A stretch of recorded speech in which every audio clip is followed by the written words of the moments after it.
to get stuck into catching up, chatting about business. And so why has it been an exciting week for you? I've had my mama over from New Zealand. So it's the first time in 2.5 years, which is pretty magical.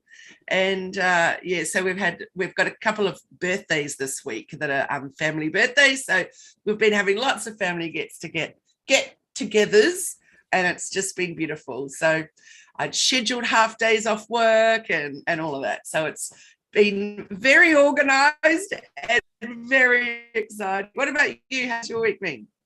Really good week, really busy week. Got some new amazing new clients that we've started working with in the next couple of weeks, which is so exciting.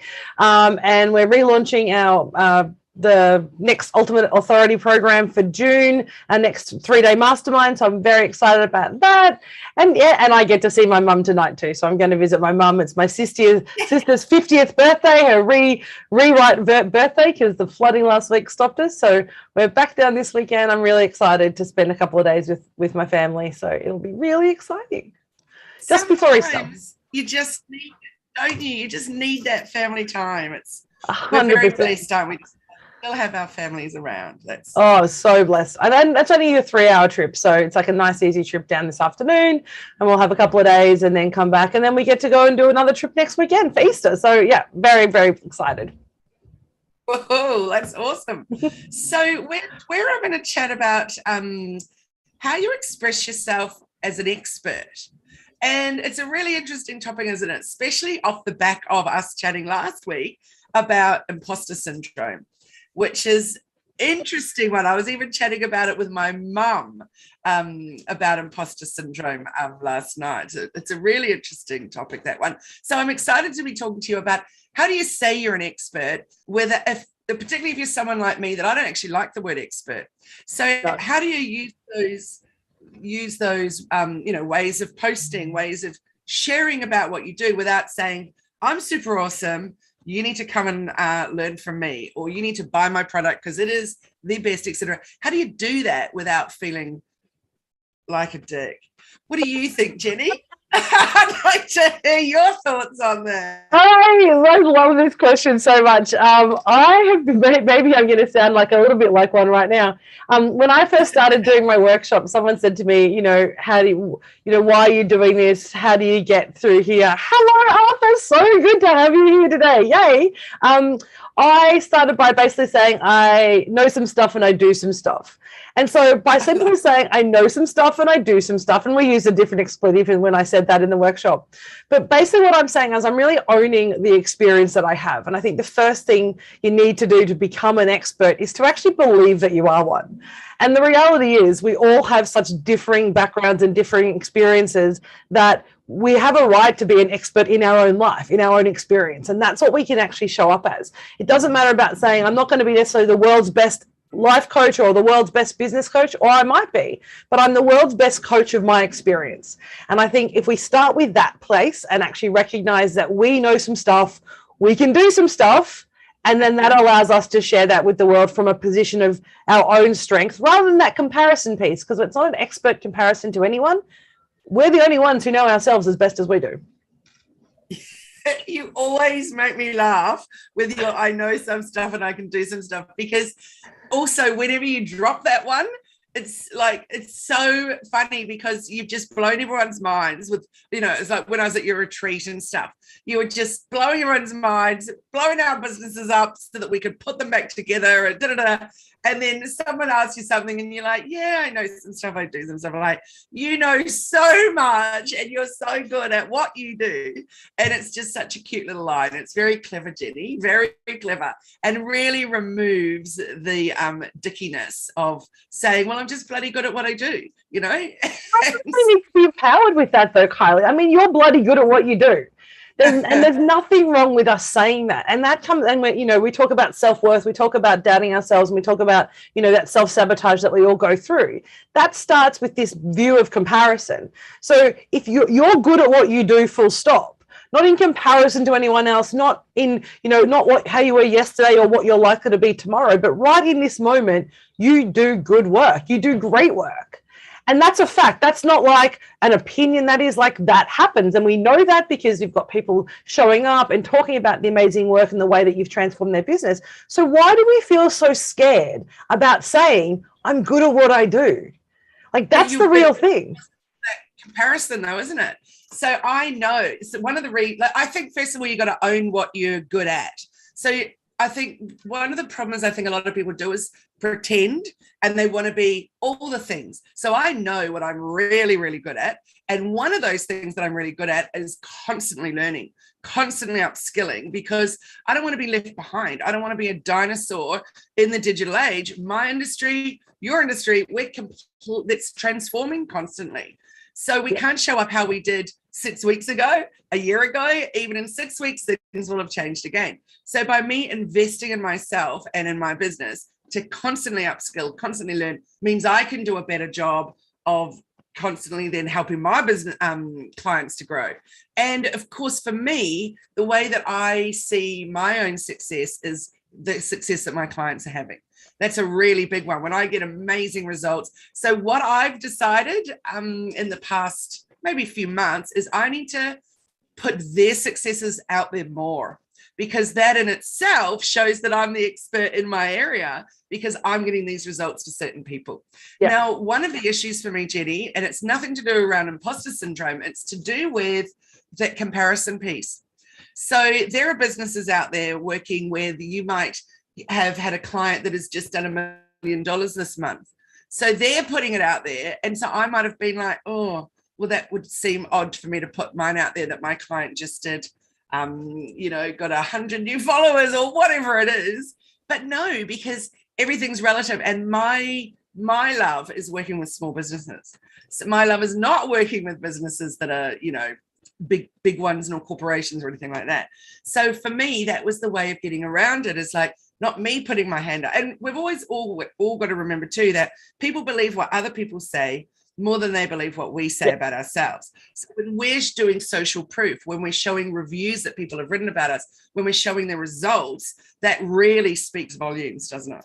Oh, 100%. And I think that's important, about that social proof of having other people speak for us and demonstrate that we're an expert. But I still think it's really important for us to be able to say and show up and say, yeah, I know what I do. This is my wheelhouse. This is what I'm really good at. I've got a great, group of clients that I work with, and we get amazing results. And I think being confident and comfortable to say that actually allows other people and actually empowers other people to say, you know what, I'm actually going to tell other people that because it's true.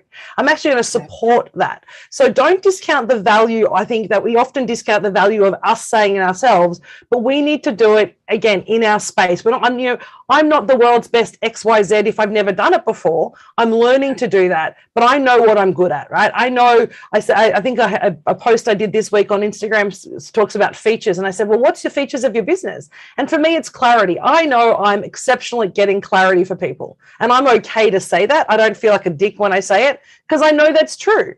And I've seen experience about that. Now, if people want to know how I do that, then they can have a chat to me, right? But I think by the first piece is us being able to say that and be proud of that. And, little lower P proud and be like, this is okay. Because that actually allows us to be strong and powerful and own that. Because we don't do that enough. And I don't think even you don't do that enough. You're exceptional at what you do. And we need to be able to say that without people going, oh, well, really? Well, no, I am. In this moment, in this time, in this activity, I've done an amazing job. Full stop. Not comparison, not in relation to, not in what I might do, just in this moment, full stop. And it's all about impact, isn't it? So if you have impacted a client, it doesn't matter if you help them earn $50 more that month or that week or their first $50, for example. That's extraordinary. That's impacting someone's life. And that at the end of the day, what we're all doing it for, isn't it? Is that we make some change. We want to make some impact. Yeah. But it's also about what we call success, right? If you're calling yourself, if you're saying, look, I can't say that I'm doing amazing things for my client because other people are doing bigger things for their clients. But as you say, it doesn't actually matter. If we start to say and compare ourselves to somebody else, there's always going to be someone else who does things differently, who's done it for longer, who has different techniques, who might look like they have bigger numbers. but you also don't know what they've done to get those bigger numbers. Like some of the people I know, I've said, and you and I've talked about this in the way they do their businesses, they've said, yes, my business has grown 10x through working with this program. But when you look at the time and effort and you look at the actual systems that have been put in place and you looked at what they've done to enable to get that, if we compare that time effort versus your time effort ratio for what you do to get your clients, you're probably going to be, far outweigh them because you do it in an organic way. You do it in a way that's sustainable. You do it in a way that empowers and teaches your clients to do it. That's success in business. But we do this, we get into this trap, and we've talked about this before, about comparing ourselves to everyone else around us. And you're like, oh, I've only done this many months, this much this month, or I've only done that much this month. Well, you know what? If it's more than last month, you rocking it. Like if it's $10 more a week, if it's $100 more a week, or if it's $1,000 more a week, that's awesome, because that shows that you're growing. To your point earlier, we're always growing, and that's the premise, right? Absolutely, I completely agree with that. So one of the things that I do, and as part of my branding masterclass with my clients, is talk about power words. So there are words that will help you and there are words that will hinder you. And the reason I bring that up is around this: how do you present yourself or your product or whatever it is that is about your business? So if you're always saying it's awesome, it's the best, and you just repeat over and over and over, those words lose their power. But if you try and come up with new words to describe your own awesomeness, etc. So if you, and maybe even a tagline in something is a beautiful thing, as a little reminder in your branding. But I think it's really important to think about what words are you using when you describe what you do or how you help people or what products you're creating, etc., etc. So maybe it's your customer service. Maybe that's the bit that makes you different to what others are doing. So finding ways to share that. So like you said, everybody's benchmark for success is different. So we need to think about those words that we're using to show how we're different to our competitors, or even just how we're different. Yeah, and I think that's such an important, we love the power words, and I love that because it helps us think differently and wonder about new words we can use.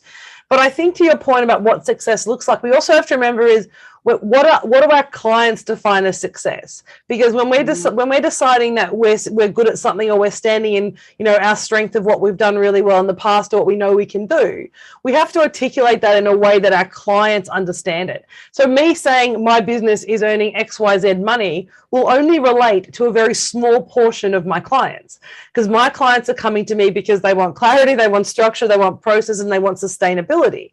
For them, they haven't yet even defined what that financial piece looks like when they come to me in most cases.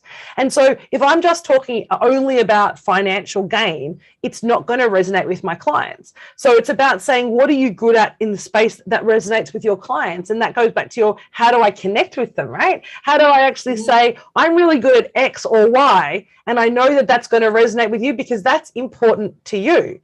So I think we also have to remember, when we're using power words, when we're showing up, and you do this so well with your clients, is you're always reminding them that the business is about your client's perception of you, right? The business is not what I want to say about me. It's what I think other people are going to resonate about me. That's the stuff we need to share. And so when you're saying you're an expert, I think that's where you get that kind of a little bit of a dickish behavior, when someone's all about them and not about their clients. Yeah, absolutely. It's such a thing, isn't it? I see it. Maybe that's why I feel like I'm allergic to the word expert, because I see it all over the show where people go, I'm the expert in this, I'm the best at this, da, da, da, da. Well, that's you telling me that you are. That's not me hearing why you are, or how is that actually going to help me? Because, yeah, you're dead right. At the end of the day, how is you saying you're an expert going to change the way I operate my business, or change my bottom line, or change how successful I'll be? Yeah. Yeah, and I think so for you, in terms of that piece about what is it about expert that really kind of irks you? What's the thing about the expert word that really struggles, that you don't like? I've also got the issue with the Queen word as well. And I have some beautiful colleagues and friends who actually have that as their business name, is the something something Queen, but it's become very, very popular. Yes. So I've just what for me, I'm always about what's your future proofing your business. So if you are the something, how can you then sell your business unless you find another one of those somebodies that believes they're the queen? So I'm always really conscious of that. But again, when you say I'm the something something expert or I'm the something something queen, it's like, yeah, I'm definitely I'm it, and I don't think any of us are it. No. I feel like when you say that, if I say I am an expert, then that's saying I'm the absolute best ever. Whereas I feel, for me, what's more comfortable is I have expertise in these areas, or I am really rocking it in that. But I am not the expert in anything because I've always got more to learn. Yeah. But I also think it's funny because I view expert so differently. Expert is a culmination of experience and skill. Like, I did martial arts for 20 years. I taught for that. I competed internationally and nationally, and I won some great, got great results from that. So at that time, I've classed myself as a martial arts expert. So I was previously a martial arts expert. I haven't been in the game for a very long time, so I'm not an expert now. But it's about what you're doing and how it relates to where you are in your space of time. And so expertise, and whether you use expert or expertise, I'm showing up at this business. But I never say I'm the expert at, other than myself. The only person I can be an expert at, the only thing that I can share better than anyone else are my experiences and my insights and my knowledge, because no one else can share that in the way that I can do that. That's a fact. No one knows me as well as I do, right? And so being able to stand in that piece first and know that you're an expert in yourself, even just saying that to yourself regularly gives you power and gives you, confidence to say, well, actually, where are other places that I'm pretty good at? Where are other places that I'm creating impact like you're talking about? But it does start with us feeling comfortable with who we are. But I'm never going to know everything, ever. But I'm definitely, if someone asks me a question I don't know, I'm always like, give me a moment and I will Google it. I'll find a book, I'll read it, and I'll come back a week later and be like, so this is what I found. And that's what makes me able to say I know some stuff and do some stuff, because like you, I'm a lifelong learner. Every time there's something that I don't know, I go out and find out the answer. And that just goes into the kit of parts, and then we can say, I know some stuff. Jenni, what I love about that is that it's humble. It's really humble. And also by sharing your humbleness, it shows us that you really have extraordinary expertise. So what are some words then for that, as we've already ascertained, not everybody feels the way I do about the word expert.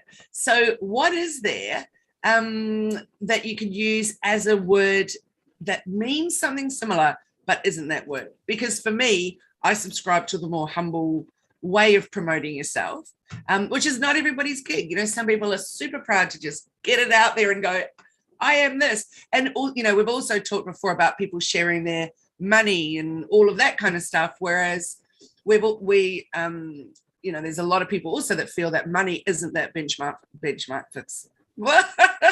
money isn't the benchmark for success in all people's business. Yeah. I think it's, my brain is like, I've got so many different words I want to say right now. So I think the key for this piece is getting rid of comparison first. So you're not saying you're an expert or anything in relation to anyone else. It's about something right now. But I also use words like, I have great experience. I have strong understanding of. I'm able to understand. I use words like understand and knowledge and insight, because you having great insight, expertise and experts have great insight into the information that they know. They don't just know it, but they understand it. They can cut it up and put it back together and recreate the information they have in their heads, like you do with digital marketing, like I do with kind of other random stuff. And so when we bring that together and we say, okay, well, if I can actually unpack and repack, and I can use words like discern or insight or wisdom or knowledge, they're the words that relate to me. Because when I hear someone say that I have insight, or I have a knowledge in, or this is an area that I've cultivated my wisdom in, that tells me that they're bringing in their information, and they're not just kind of cookie cuttering the approach. They're actually bringing their expertise to that discussion, as opposed to, I'm going to give you the rote answer of the knowledge that I've learned or the information that I've learned because I followed a system. The system said I do A and B and C and D. That's a robot. That's not an expert. Yeah, absolutely. One of my favorites that I use is build, the word build. So when I say, Love. you know, one of the guys is, hi, I'm Kylie and I build brands. So you're a brand, I'm a brand. I don't mean brand as in you're a product brand necessarily. So it's any brand that you're building. So by building a brand, that for me shows that I am an expert in what I do without using the word expert, because time and time again, over many years, over many hundreds of clients, I have built them to what they are today, and then give them the tools so that they can go out and continue to build on that, you know, that they have learned as we go I along. love that. So yeah, I like the word build and create and things like so, you know, saying that words like I create the magic, or there you go, there's my light behind me, this is where the magic happens, you know. So the word magic for me is a really important one, not in a woo-woo magical sense. So, you know, again though, that's the word, isn't it, that we all have different connotations of what that would mean. I think it's so funny that we have these, maybe over time. I think when I was younger, the term expert seemed just a little bit kind of, you know, had that kind of egoistic and that kind of, well, who's told you you're expert? And maybe over the last couple of years, you and I and the work that we've done and what we know and what we've developed have made me more comfortable with, you know, who I am, and I'm showing up as every inch of me right now. And it's like I said last week, 2 weeks ago, I was at a session and someone said to me, you know, what gives you the right to be able to? And I've always interested that what gives me the right to? Well, because I'm me, right? And so I think being able, when someone says, you know, why, what can you do? What experience do you have? Being able to say, and he said, my throwaway tagline came because it's like, I don't want to explain my 25 years or 30 years or 50 years of experience. I shouldn't have to. What got me here, what led me to this room, what led me to this position today is the culmination of everything. That's my expertise, is life. So it's that the fact that we're able to actually share that openly and honestly, like you do and like I do, and we talk about that, creates a space where you can go, okay, I'm actually okay here. Like, this is where I am. So I think one of those pieces that we have to keep reminding ourselves that it's okay to be really great at something. It's okay to be really, really, really great at something. And if you feel more comfortable, it's okay to be the expert at something, because your lens, your view, and the way you approach that is like no one else. Yeah, I'd like to add to that also that for me, and clearly it's not the same for everyone, but when you say that you are the absolute top at something, in a way, to me, that's really limiting where you might go after that. Yeah. So as long as I'm still always keeping in my sight that I've got more to learn, then that's something that's really important to me. Yeah. So yeah, it's definitely an interesting one, isn't it? But I completely agree with you that you've got to really own where you're at and own where you've come from. So basically your expertise is your IP.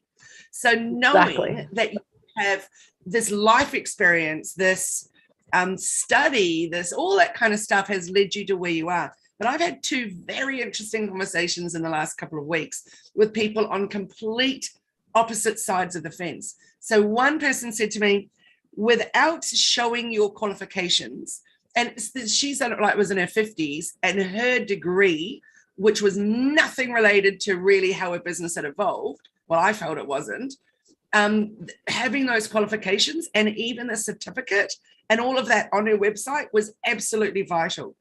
And she goes, no one will take me seriously without those being proven. And I'm like, really? Because for me, what's more interesting is your experience over the past 30 years to have got you to where you are, the people you've worked with, the people you've helped, etc. That's really the relevant bit, not the 4 years you spent and then that title there. And then the other person on there, and so for example, she said to me, so when I go to work with someone or learn from someone, if they haven't sold me in their discovery call on their qualifications, if they haven't even brought them up, then I'm off straight away. I'm like, nah, just no. And I'm like, wow, that's fascinating. Because you wonder what happened to her. At some point, someone said you don't have the right qualification, and she's anchored her whole life to that question. And so now the only way she can prove her worth is through a qualification. So there's a very interesting conversation that I would love to have with her about how to unanchor that for her, because that's what she's done. She's basically connected her whole life to what qualifications that she has, and it discounts all the beautiful things she's done. Yes, but if you're a doctor, if you're a specialist, if you're an accountant, if you're all those things, the qualification obviously is the most important bit, clearly, because you can't operate in that industry without those qualifications. But in other areas, their degree, have you ever asked your doctor or your accountant or a lawyer to see their degree? no, you're just really hoping. You just kind of, you're in the room with them. It says doctor, it says accountant. They've got that on the bottom of their name. It's illegal to say if you're not. Like, I just trust. It's so funny because we do that, and I love that. But I know you had a second person you talked to, but I love that piece with this lady is that she's anchoring herself to qualifications, and she's demanding people share those with her. But I guarantee you, she hasn't asked her doctor, her accountant, her lawyer, anyone else to show you their qualifications. I'm guessing she didn't ask the plumber to show their Cert 4 in plumbing, or the builder to show their building certificate, right? You just know that if it says it, you do it, right? So that's so fascinating. So the other person was talking about, and I was saying to them how important it is that in that discovery call, you're showing them in a very short amount of time how you could help them. You're not showing them all the ways that you can help them, but you're showing that you can help them with the issue that they've got, et cetera, et cetera. So she was like, wow, that's so great, because that's all I really want to do is help people and da-da-da-da. And then I'm like, so what has got you to that point? And she's like, well, I don't have any qualifications. I haven't done any training in it. I just know I'm really good at it. I know this is definitely my area where I could really shine. And so again, I sat there with that one going, oh, that's really interesting. So really different sides of the fence. One's just feeling it and knowing she can. The other one's like really needing to prove it. And so I'm at neither end of those at all. And I thought and so that's important that we talk to about those people that suddenly decide I am a coach or I am a consultant or any of those words that don't come with that degree. How do you prove necessarily that you are, and again, I think it's social proof. Yeah. Showing 100%. Your experience, showing the impact that you've had on different businesses along the way. I completely agree. And I think that kind of it goes to speaking to your clients. If you've got a client like your first lady who needs to have qualifications, then maybe she's not the person for you. If you've got the person at the other end who's happy to kind of go with the flow and isn't phased either way, then she might be a perfect fit for you. So it's about, but I think it comes back to that first piece that you said right at the very start is your propensity to want to continue to learn, because you can only continue to be the expert at something if you continue to learn. So you're an expert at a point of time, like I said, with my martial arts. I'm no longer a martial arts expert. My partner says that I am sometimes. I'm like, dude, I'm not, because I haven't played in the game for like 10 years. If I was still playing in the game and I was still at the same level that I was, I could potentially say that. Not the best in the world, not the best in the industry, but with my knowledge, I would be considered an expert. But I've stopped. So I can't say that anymore. The only way we can continue to call ourselves an expert, if that's the word that you want to use, or that you are insightful, that you have wisdom, that you build, or that you grow, or that you help, or that you support, is if you continue to do that for yourself. Because unless you keep learning, you'll eventually run out of things to say. I agree. And I love that you and I both always say we are lifelong learners. And I feel when I've stopped learning, there'll be a bit of a problem. Yes. There'll be a point when you stop learning, but it won't be one that we like. Yeah, that's right. So I'm going to put that out to everybody today as a challenge, is what area in your life, so business, personal, whatever, have you got where you can grow some more and go out and find some people that you think will find someone that you think is doing an amazing job and that you resonate with and that you are really ready to get the next lot of skills from. And then you can grow your expertise in that, and then you're able to share that with your clients too. I also am going to put it out there as a challenge is, what's your word of how you're going to describe yourself? Because as we've discussed, some sit fine with expert, some sit fine with I have expertise. And some just know some stuff and do some stuff. That's my favorite by far. Every time. It's so humble and so beautiful. Thank you everyone for being with us today. There's been really interesting comments in the chat, which I've been having a look. Arthur says that's what we do. Trust people are who they say they are. Absolutely. Yeah. It goes back to that know, like, and trust factor. So Yeah, maybe we could chat about the know, like, and trust factor next week, Jenni. So that would be a great idea. Maybe the week after, because next week is Good Friday. Yes, public holiday. Let's do it the week after. Yes. No, like, and trust. All right. So what happens after this live? We turn off the camera, we turn off the recording, and we do some free coaching from Jenni and I to those that are in the Zoom room with us right now. So I'm going to say thanks so much for being here with us. And I'm Kylie Mowbray-Allen from Hello Media. You can connect with me at hellomedia.team on website and socials. And Jenni? I'm Jenni Walke from Elephant in the Room Consulting. You can connect with me on Insta and Facebook at Elephant in the Room May You, or you can go to our website. You can get all that from Insta and Facebook. But we'd love to catch up. Be my friend. Yeah, and you can join us every Friday live for bite-sized conversations, and of course watch the recording later on YouTube or listen as a podcast. So thanks for being here with us, everyone. And for those of you in the Zoom room with us, let's get into some coaching. Thanks, guys. Have a great day. Wonderful. See you in 2 weeks, and happy Easter. Bye, everyone.